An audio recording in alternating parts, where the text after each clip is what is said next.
ኑአላ አባቴ ሊሞት ነው። አባቴ ሳይሞት ካፉ ላይ ቃል ንውሰዱ። ነጋችሁ ያለው ገንዘብ ላይ አይደለም፣ ነጋችሁ ያለው ቃል ላይ ስለሆነ ላይኛውን ቤት ታችኛውን ቤት አይደለም የሚላችሁ፣ ቃል ይሰጣችኋል። የሰው አይን እንዳየ ማይፈር በሰው አይን ማያይ እግዚአብሔር ከኋላ ፊት ያረግሻል። እነዚህ አተናቸው እኔ እኮ አይንህን አለው ብዬ አልገመትኩም ነበር። እግዚአብሔር አባቴ ግን ልጆችህን አሳየኝ። አላየውም ያልሽው ወልዶ ይመጣል፣ አላገኘውም ያልከው ሁለት ሆኖ ይመጣል። ይሄ ጊዜ ያንተ የመጨረሻ አይደለም። ገና የምታያቸው አዳዲስ ነገሮች አሉ። እያለቀስኩ ወደ መቃብር ወርዳለሁ ብሎ እኮ ነበር እግዚአብሔር። አታለቅስም አለው። ገና ቤተ መንግስት አለ። ገና የዮሴፍን ልጆች ታያለ። ከፈርዖን አጠገብ ትቀመጣለ። ገና ሞቷል ያልከውን ልጅን ቤተ መንግስት አገኘዋል።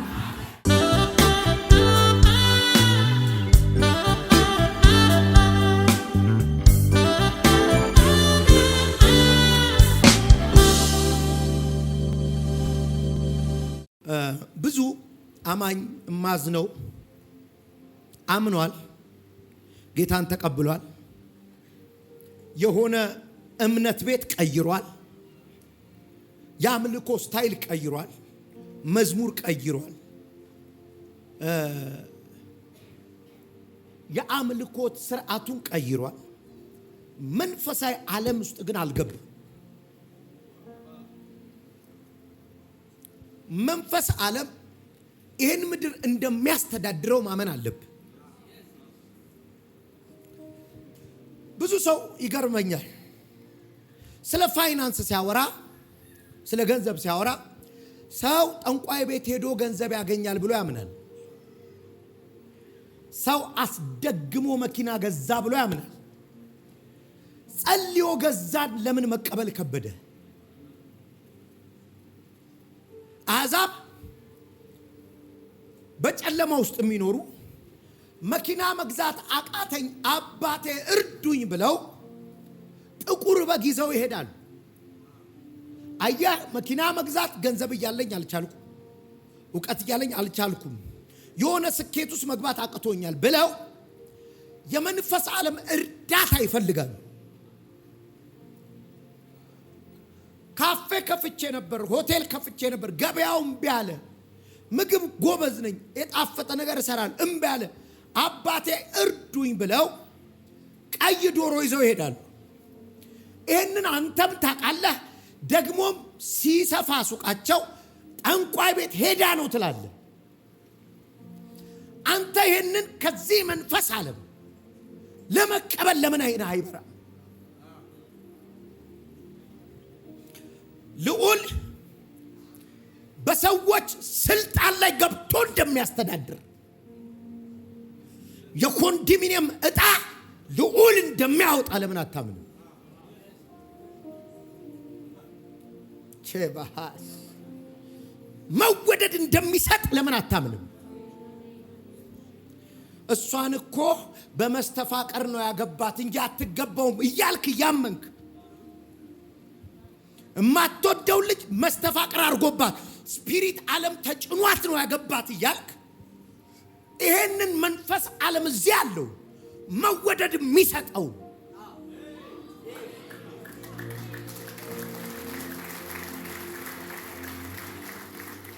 እየገባችሁ ነው? እያንዳንዳችሁ ቤት ሰማይ ይከፈታል። አንድ ጩና ይወዱኛል በል፣ ይሰጡኛል፣ ይገዙልኛል፣ ይሁን አለ። ስለዚህ እነዚህ ነገሮች እዚህ ቤት እንደሚገኝ ታምናለህ? ስለዚህ የሚቀጥለው ዓመትን የሚቀይር ትንቢት ነው ማወራው። ዓለምን የሚያስተዳድረው ቃል እንደሆነ ማመን አለብህ። ለምን መሰለ? ፍጥረት ለቃል የሚታዘዘው መጀመሪያውን በቃል ነው የመጣው። መጽሐፍ ቅዱሳችሁ ዘፍጥረት ምዕራፍ 45-48 ላይ አውጡ። ቁጥር 8 እስራኤልም የዮሴፍን ልጆች ባየ ጊዜ እነዚህ እነማን ናቸው ሲል ጠየቀው።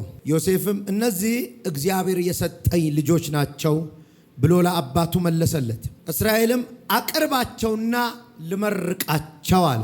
በዚያም ጊዜ እስራኤል ዓይኖቹ በእርጅና ምክንያት በመድከማቸው አጥርቶ ማየት ይሳነው ነበር። ስለዚህ ዮሴፍም ልጆቹን አባቱ ዘንድ አቀረባቸው፣ አባቱም ስሙ አቀፋቸው።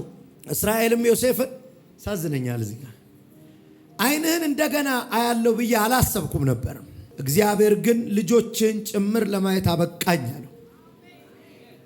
ዮሴፍም ልጆቹን ከእስራኤል ጉልበት ፈቀቅ በማድረግ አጎንብሶ በግንባሩ መሬት ላይ ተደፋ። ከዛም ዮሴፍ ሁለት ልጆቹን ይዞ ኤፍሬምን ከራሱ በስተቀኝ ከእስራኤል በስተግራ፣ ምናሴንም ከራሱ በስተግራ ከእስራኤልም በስተቀኝ በኩል አቀረባቸው።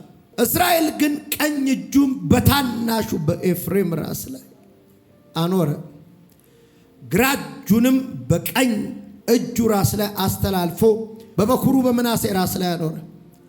ከዚያም በኋላ ዮሴፍን ባረከ፣ እንዲህ አለ፣ አባቶች አብርሃምና ይስሐቅ በፊቱ የተመላለሱለት እግዚአብሔር ለኔም እስከ ዛሬ ድረስ በዘመኔ ሁሉ እረኛ የሆነኝ ከጉዳትም ሁሉ የታደገኝ መልአክ እርሱ እነዚህን ልጆች ይባርክ። እርሱም በስሜ በአባቶቼ በአብርሃምና በይስሐቅ ስም ይጠሩ፣ በምድር ላይ እጅግ ይብዙ። ዮሴፍም አባቱ ቀኝ እጁን በኤፍሬም ራስ ላይ ማደርጉን ሲያይ ተከፋ። ምንም ማድረግ አይቻልም። ከኤፍሬምም ራስ ላይ አንስቶ በምናሴ ራስ ላይ ለማድረግ የአባቱን እጅ ያዘ። ዮሴፍም አባቴ ሆይ እንዲህ አይደለም፣ በኩሩ ይሄኛው ስለሆነ ቀኝ እጅህን እርሱ ራስ ላይ አድርግ አለው። አባቱ ግን አውቃለሁ ልጄ አውቃለሁ፣ እርሱ እኮ ሕዝብ ይሆናል ታላቅም ይሆናል፣ ይሁን እንጂ ታናሽ ወንድሙ ከእርሱ ይበልጣል። ታናናሾች ዛሬ ተራችሁ ነው።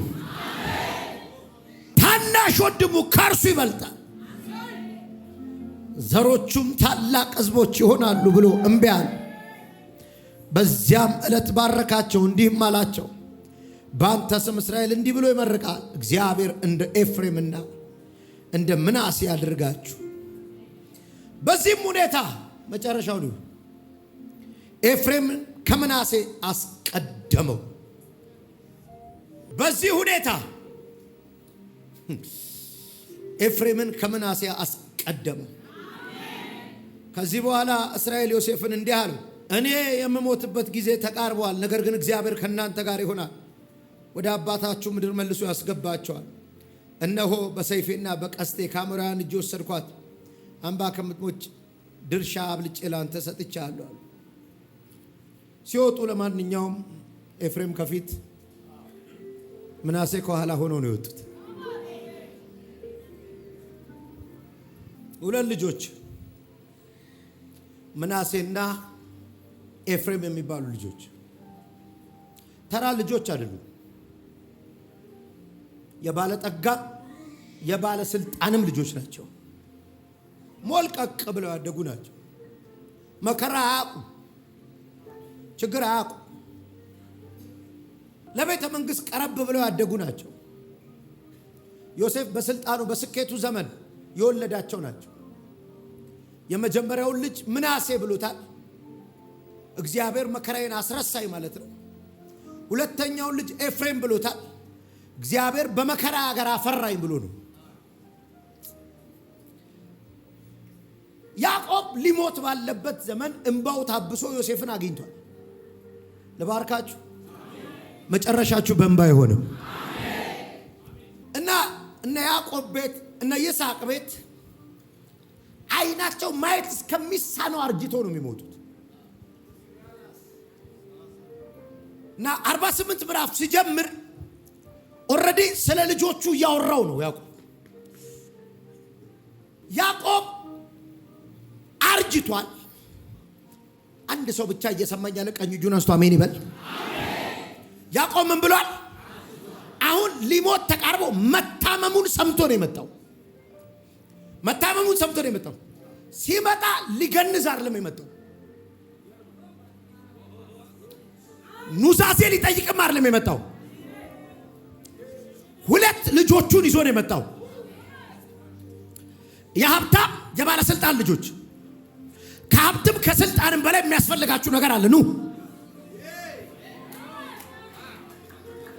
አው ልጆቼ ገንዘብ አላችሁ። አው ልጆቼ የተከበራችሁ ናችሁ። አው ልጆቼ መከራ አታቁም። አው ልጆቼ ችግር አታቁም።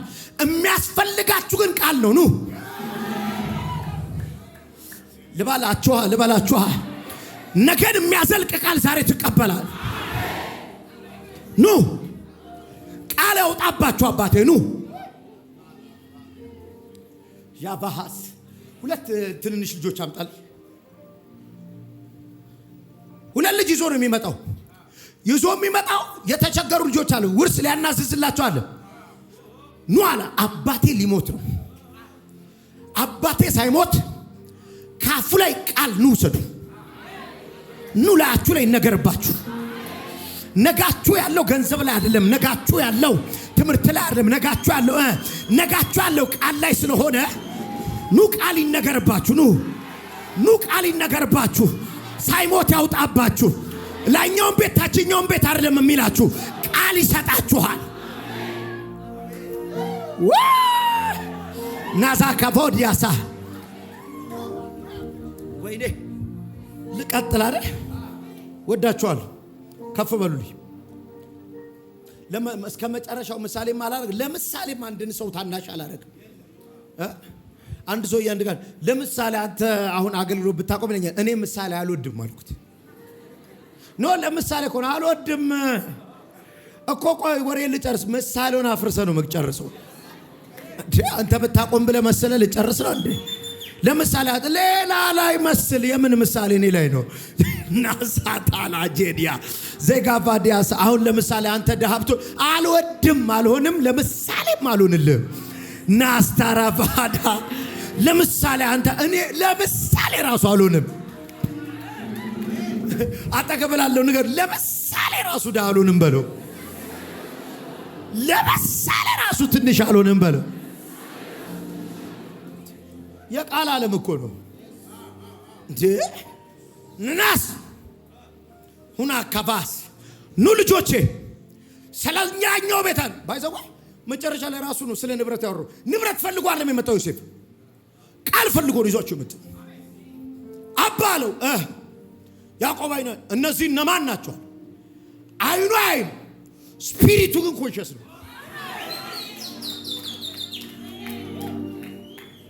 አንድ ሰው ላይ ትንቢት ልናገር። የሰው አይን እንዳየ ማይፈርድ በሰው አይን ማይ እግዚአብሔር ከኋላ ፊት ያረግሻል።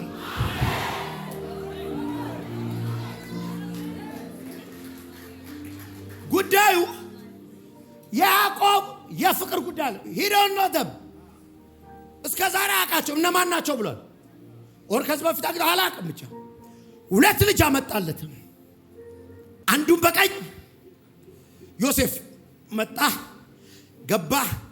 መከራውን ይረሳበት የበኩር ልጅ አለ። ከፊት አርጎት ነው የመጣው። ማንን? ምናሴ ይዞት መጣ። ኤፍሬምን ኋላ አርጎት አመጣው። ከዛ ኤፍሬምን በግራ በኩል አረገው። ትንሽ ስለሆንክ ግራ ይበቃሃል። ምናሴን በቀኝ ጉልበቱ መካከል አረገው። እንደዚህ ያስቀመጣቸው። አባትየው እንዲህ ብሏል። እዚህና እዚህ አረጋቸው። እነማን ናቸው አለው።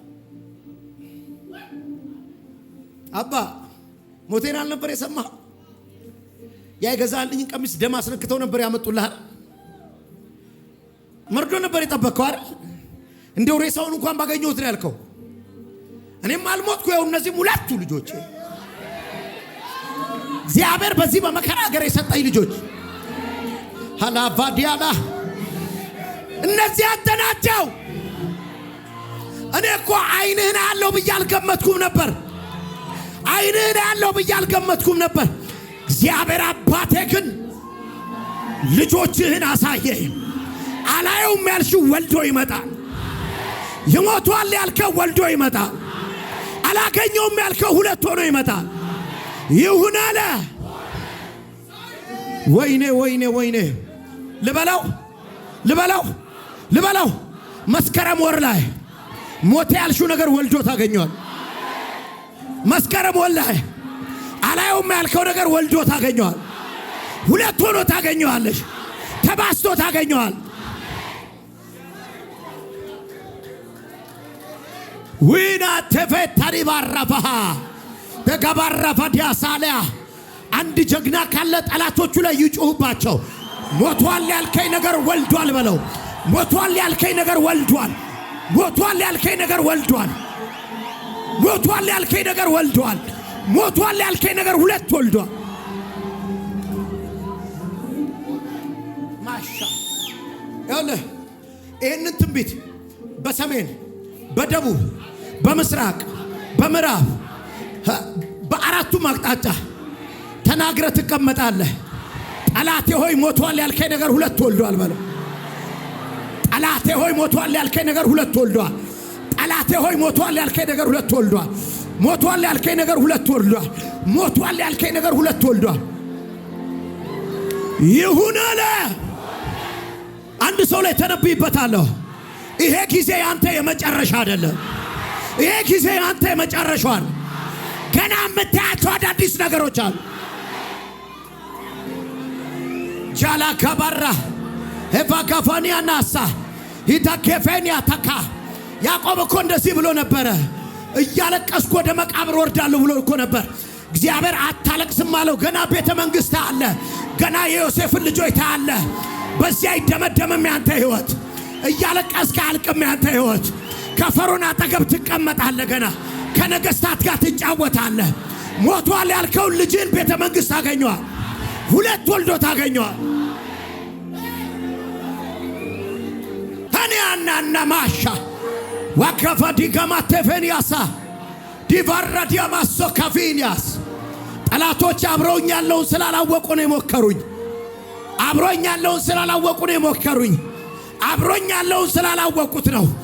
በደመና የተጋረዳለ ስለኔ የሚዋጋለ ዳጋ ምላስ ከትናጋ የሚያጣብቅ አምላክ አለ። ሀቴከቴ ፋራጃና በቃል የኔ ነው ብሎ የሚበቀልልኝ አምላክ አለ። ሊቀብሩት ያሰቡት ነገርን የሚያዋልድ አምላክ አለ። አይነና ያለው ብዬ አላሰብኩ ነበር።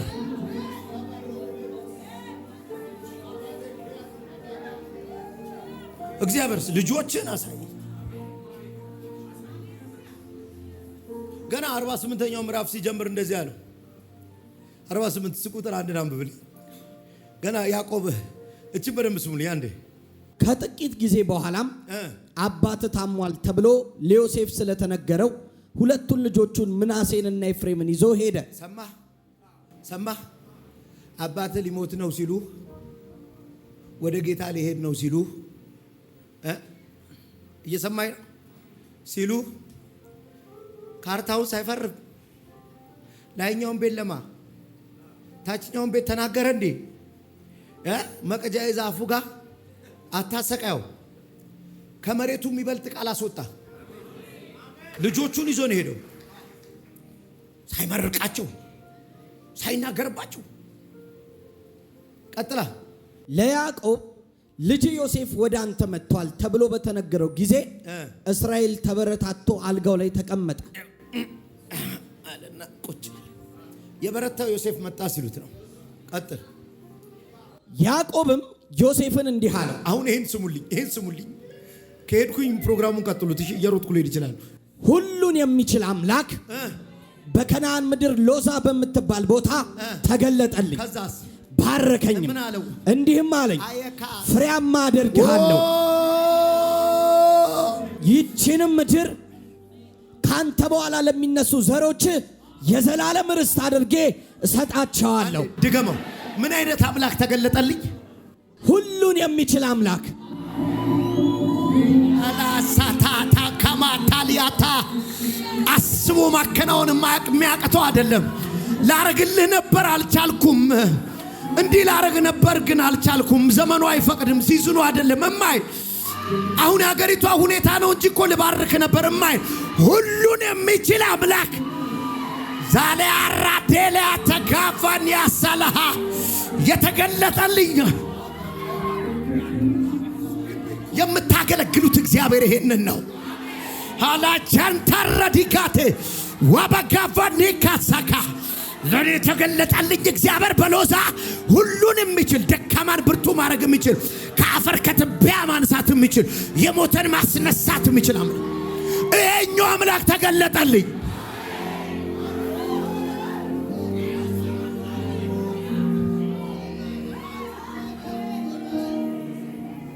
እግዚአብሔር ያለ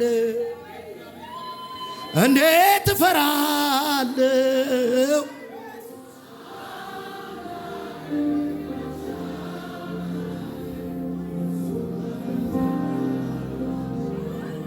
ድሚያችን የሰጠነው ይሄን አምላክ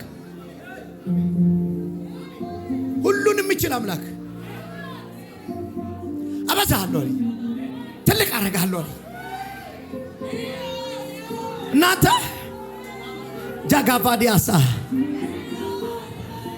ሁሉን የሚችል አምላክ ተገለጠልኝ። አንዴ ተዛመድኩኝ ከሱ አላቫጋዲያ ዘመዳችን ነው ብላችኋል አለ ጳውሎስ። አዎ ዘመዳችሁ ነው አላቸው።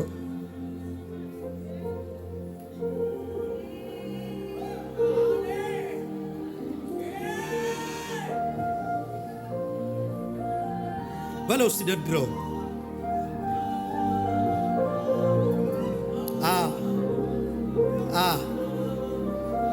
እኔ እኮ አይነን አለው ብዬ አላሰብኩም። ግን ያ የተገናኘኝ መጀመሪያ ሎዛ ላይ የተገናኘኝ ሁሉንም የሚችለው አምላክ ሞተብኝ ያልኩትን ልጅ ቤተ መንግሥት አገኘሁት። ሁሉንም የሚችል አምላክ እርሜ ያወጣሁለትን ልጅ ቤተ መንግሥት በቃ ሰው አይሆንም ያልሽውን ልጅ ሞቷል በቃ ተበላሽ ያልሽውን ትልልቅ ፍርድ ሰው የፈረደበትን መንግሥት የፈረደበትን ፍርድ ቤት የፈረደበትን ያንን ልጅ አያዋለሁ ብዬ አልገመትኩም። ሰው ይሆናል ብዬ አልገመትኩም ነበር። እግዚአብሔርስ ልጆችን ዘርህን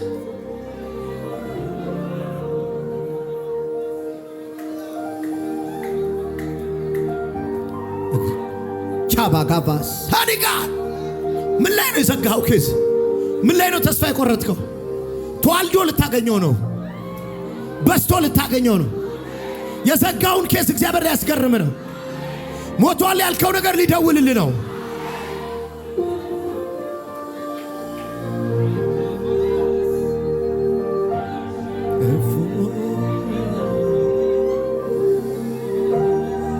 ምን አይነት ቅባት አለ?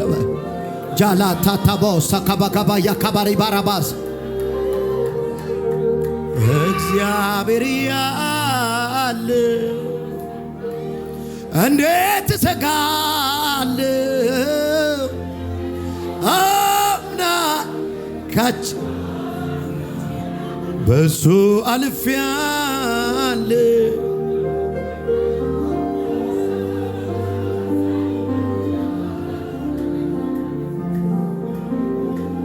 መንፈስ ቅዱስ ሸለቆ ተራራ ዝቅታው ከፍታው አቤት ከሱ ጋራ ከፊት ከፊት ሆኖ እጄን ይዞ እኔን እየመራ አዎ አይቼዋለሁ ጥበቃውን ምሕረቱ ከልጁን ዛሬ ቢሆን አምነዋለሁ እንዲሁ እንደዋዛ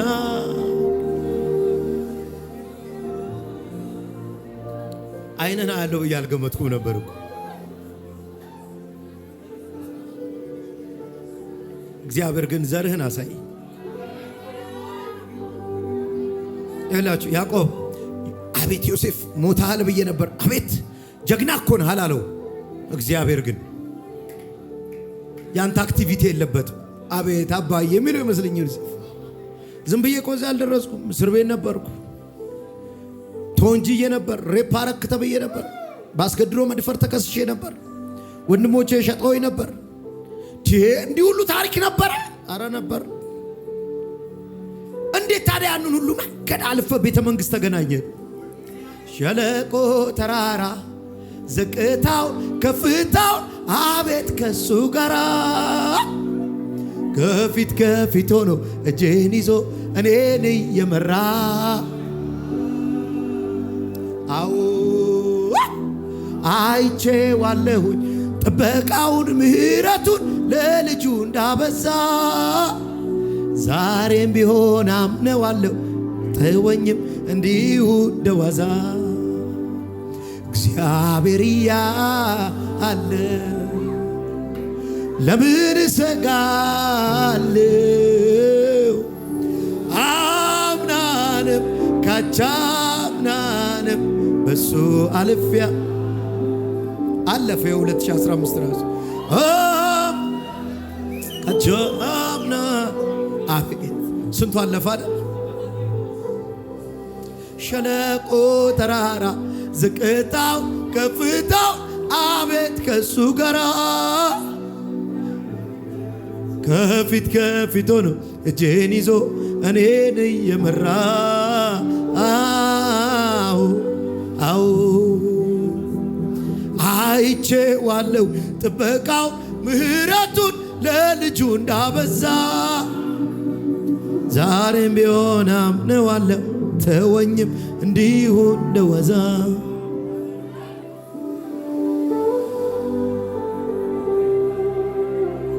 ኢየሱስ ጌታ ነው። ስሙኝ ዓይንህን አያለው ብዬ አላሰብኩም ነበር። እግዚአብሔር ግን ዘርህን አሳይ። መጀመሪያ ግን ብሎት ነበር ሁሉን የሚችል አምላክ በለው ዘ የተገለጠልኝ ዘርህን አበዛዋለሁ እንጂ ዘርህን ደፋዋለሁ አላለኝም ነበር። ገድለዋለሁ አላለኝም አበዛዋለሁ ብሎ ይሄን ሁሉን የሚችል ሞት የተባለ ልጄን ከሁለት ልጆቹ ጋር አገናኝ። አሁን ዓይንን ከፍተህ ስማኝ። የተናዘዘው ኑዛዜ ያወጣው ቃል እንዲህ ነው። እነዚህ ሁለት ልጆች አለው መጀመሪያ የቃልን ጉልበት ይዩት። እየሰማችሁ ነው? የማ ልጆች ናቸው?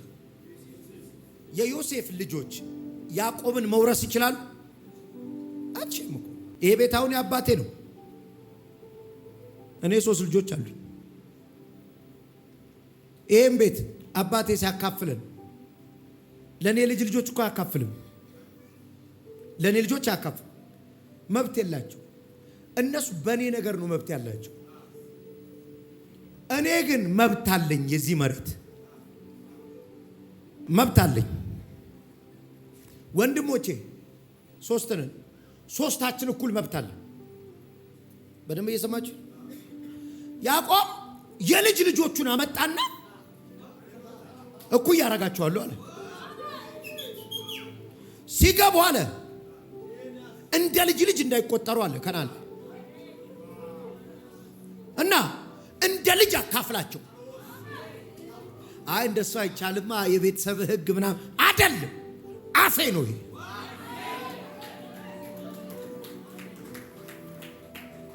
መጽሐፍ ቅዱስ እንዲህ ይላል የተናዛዡ ኑዛዜ እንዲጸና ይላል። ተናዛዡ መሞቱ ግዴታ ነው።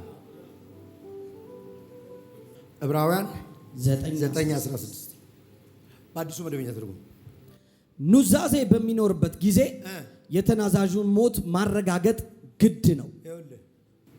ተናዛዡ ካልሞተ ኑዛዜን ብዙ ጊዜ ለምትናዘዘው መንገር የሌለብህ ለዚህ ነው። ያፋጥነዋል ሞትን። ምክንያቱም የተናዛዡ ሞት ነው።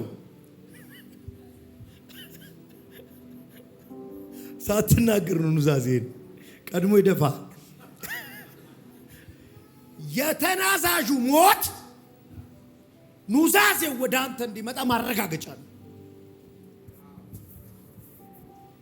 ካዛ ካባያታስ ኢየሱስ መጣ። እኔ ሕይወት ሆናችኋለሁ አለ። ኃጢአታችሁን ይሸከመዋለሁ አለ። ለዘላለም ጻድቅ ሆናችሁ ትኖራላችሁ። እንዲጸና ተናዛዡ መሞት አለበት። ለዚህ ነው በኢየሱስ ሞት እርሱ ስለኛ የሆናቸው ነገሮች ሁሉ በማረጋገጫ ወሰናቸው። ለዚህ ነው ሰይጣን መክሰስ የማይችለው።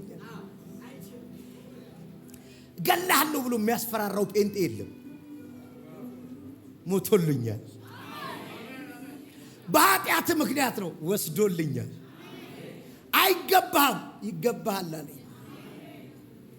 ሁለቱን ይኸውልህ እንግዲህ አስብ። ቀጥታ አሁን የያዕቆብ የመጨረሻው ልጅ ማን ነው? ብንያም። በያዕቆብ ሊስት ውስጥ ቢንያም ብለህ ኤፍሬም ትላለህ። ልጆች ስንት ናቸው? ይጠራ ቢንያም ብሎ ያቆማል። ኤፍሬም ምናሴ ይላል። ከተታቸው ሊስት ውስጥ። አሁን በደምብ ስማኝ እንግዲህ የሰውየው አፍ ጉልበቱ ነው። አይኑን ጨፍኖ እኮ አይኑ በደንብ አይ። በቀኝ በኩል አመጣና ታላቁን አረገው። ማንን? ምናሴ። በግራ በኩል አመጣና ትንሹን አረገው። ትክክል። ለመጀመሪያው ቀኝ ነው የሚገባው፣ ለትንሹ ግራ ነው የሚገባው። በልጫንና መርቅልኝ አለ። ያዕቆብ ደግሞ መለኮት ሲቀይር ያውቃል። እናቱ በሆዷ ውስጥ 2 ልጅ ይጋፋባት ነበር። ሄዳ እግዚአብሔርን ስለዚህ ምንድን ነው ብላ ስትጠይቅ በማዕፀንሽ 2 ወንድ ልጅ አለ፣ ታላቁ ለታናሹ። ስለዚህ ታላቅና ታናሽ የሚባለው ጉዳይ ቀድሞ በመወለድ ቀድሞ ኦፖርቹኒቲ በማግኘት ቀድሞ በማግባት ቀድሞ በመቀጠር ቀድሞ ስራ በመጀመር እንዳልሆነ ያውቃል።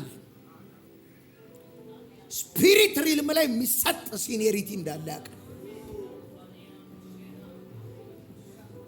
ልበለው ስጣቸው አለው። እንዳወላለዳቸው መሬቱን እንደረገጡበት ስጣቸው ሲለው ሰውየው አይኑን ጨፍኗል። አይኑ እነማን ናቸው ብሏል። የልጅ ልጆቹን እስከማይ ድረስ የመንፈስ አይኑ ግን ተገልጧል። እንዲህ ባርካቸው አለው። ሰውየው አይኑ ፈዟል። መንፈሳዊ ዓለም ላይ ግን ንቁ ነው። ሊባርካቸው መንፈስ ዓለም ላይ ትንሽ የተባለው ትልቅ እንደሆነ አየ። ነገሩ ተዛብቷል አለው እና ምን ላርግ ሲል እግዚአብሔር አዘዋውሯል።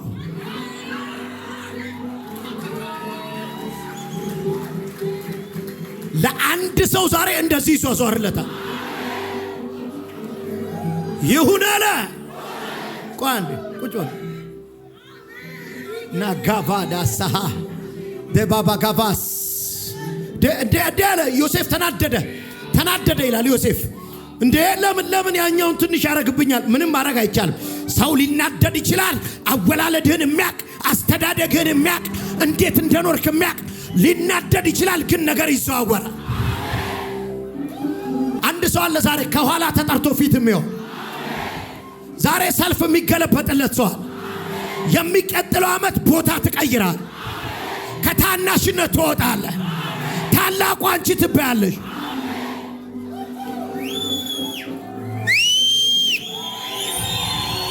ይሁን አለ። ዮሴፍ ተናደደ የሚለው ቃል አየኸው? ከዚህ በኋላ ሰው ይናደዳል። ለምን? ያውቃችኋል። ትምህርት ቤት እኮ አትችልም ነበር፣ አውቃታለሁ። በልጅነት ዱርዬ ነበረች፣ አውቃታለሁ። እንዴ ትምህርት ቤት እኮ በጣም አስቸጋሪ ልጅ ነበረች፣ አውቃታለሁ። ጮኝነት እኮ አይሳካላትም ነበር። ታውቃታለች። አዎ ምንም ማድረግ አይቻልም። ነገር ተገለባበጠ። ከሰው ዕውቀት ውጪ ይጫንብሻል። አረ መንፈሳዊ ዓለም ላይ የተገላበጠ እጅ ይመጣል። የተዘዋወረ እጅ ይመጣል። ኋላ የነበሩ ሰዎች ከፊት ይሆናል። እግዚአብሔር የትውልድ አባት ያረጋቸዋል። የብዙዎች መከታ ያረጋቸዋል። በጣም ደስ የሚለኝ ቃል አለ። አለቀና ምርቃቱ በዮሴፍ ንዴት፣ በዮሴፍ ብስጭት፣ መለኮት ግን ትንሹን ትልቅ አርጎት፣ እግዚአብሔር ታናሹን ታላቅ አርጎት ሲወጡ ሰልፍ ተቀይሯል። አወጣጣቸው ተቀየረ። ሲገቡ ከኋላ የገባው አሁን ከፊት ሆነ። 2016 ላይ ከኋላ ያላችሁ ከፊት ትሆናላችሁ። የተቀደማችሁ ትቀድማላችሁ። ራሳችሁን ከፊት ታገኙታላችሁ። ምን ነው እጅ ተገላበጠ። ቸርች ውስጥ እጅ ተገላበጠ። አገሪቷ ላይ እጅ ተገላበጠ። በየከተማው እጅ ተገላበጠ። ትንንሾች ትልልቅ ሆኑ። ይሄ ትንቢትሽ ነው ያዥልኝ። ይሄ ትንቢት ነው ያዝልኝ። እጅ ተገላበጠ። የሆነ ቢዝነስ ላይ ተገላበጠ። የሥራውን ፊት ይዘሻዋል። 2015 ላይ እኮ ስለሱ ነበር የሚወራው። 2015 ላይ እኮ ስለሷ ነበር የሚወራው። አሁን ተቀየረ። በዚህ ጉዳይ ያንቺ ስም ይነሳል። በዛ ሥራ ያንተ ስም ይነሳል። ኧረ እባክህ ስምህን የሚያውለበልብ ቅባት መጣ። ዮሴፍ ከፎ ሰዎች ታጋላጅ ምድር ላይ እንዲሆን የሚፈልጉት ነገር አለ። አሁን ብዙ ቸርች ውስጥ ጴንጤ የሚናደድብን ለመሰለ እንዲቀቡ የሚፈልጋቸው ሰዎች አሉ። እሱ እኮ አንገቱን ሰብሮ ነው ያደገው። ከቸርች እኮ ውልፍ ዝንፍ አላለም። እንደው ጊታሩን ተሸክሞ እኮ ነው ያደገው። ብታይ ውሽ ጨዋ ከእግዚአብሔር ቤት ውልፍ እንፍች እንክች ፍች ሳይ እሱ ላይ የሚገለጠውን ክብረ ጠብቃለሁ እያልሽ እሱ ምንም በሰላም ኮሜርስ ገብቶ ተመርቆ ቆንጆ ባንክ ውስጥ እየሰራ ነው። እነዚህንማ ይነቅልና ይከብራል ጌታ። ጅራፉን ያነሳል። እነዚህን ነቅሎማ ያሳየናል። የምትይኝ ደግሞ ማን ኦፍ ጋድ ሆነን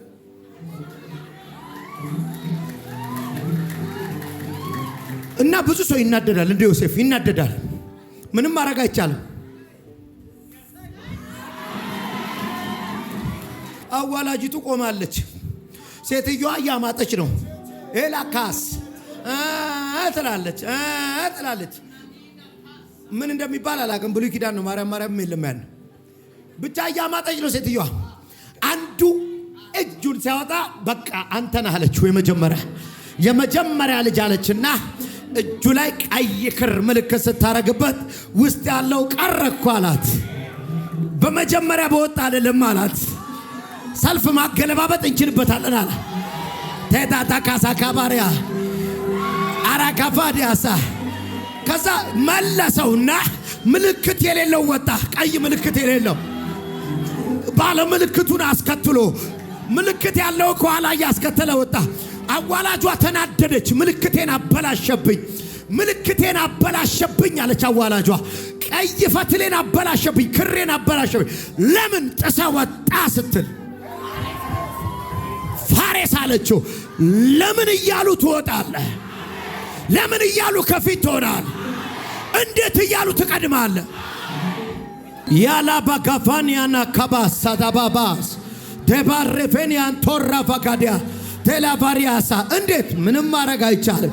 ዮሴፍ ቆሞ እያየ እየተናደደ እግዚአብሔር ታናሹን ታላቅ አድርጎት ሲመጣ የተናቀው ሲሄድ ተከብሮ የሚቀጥለው ዓመት ላይ ትንሽ የተባላችሁ ሰዎች ትለመናላችሁ። ትንሽ የተባላችሁ ሰዎች ታበላላችሁ። ትንሽ የተባላችሁ ሰዎች ትፈለጋላችሁ። ትንሽ የተባላችሁ ሰዎች ለብድር በራችሁ ይንኳኳል። ምንድነው የምትሰሩት ስራ? እጅ ተገላበጠ። ምንድነው ቢዝነሳችሁ? እጅ ተገላበጠ። የሚቀጥለው ዓመት የሚፈለገው ያንተ ነው። የሚሻሙበት ያንቺን ነው። ሰው የሚሻማበት ያንተ ነው። እንዴት ተገላበጠ? አምና እኮ እሱ ነበር ትልቅ፣ ነገር ተገለበጠ። ባለፈው ዓመት እሷ ነበረች፣ ነገር ተገለበጠ። አላባሪያሳ ጃላቫኒያሳ ሃላባጋቫኒያስ ከፊት ያለውን ሰው ያስቡትና አስቡት። ቢዝነሳችሁ ላይ የምትሰሩበት ቦታ እዩት። አሳልፈኝ በሉት። የተከተልካቸው ይከተሉሃል። ባለቀይ ፈትሉ ይከተልሻል። ለምን እያሉ ከፊት ትሆናል። እንዴት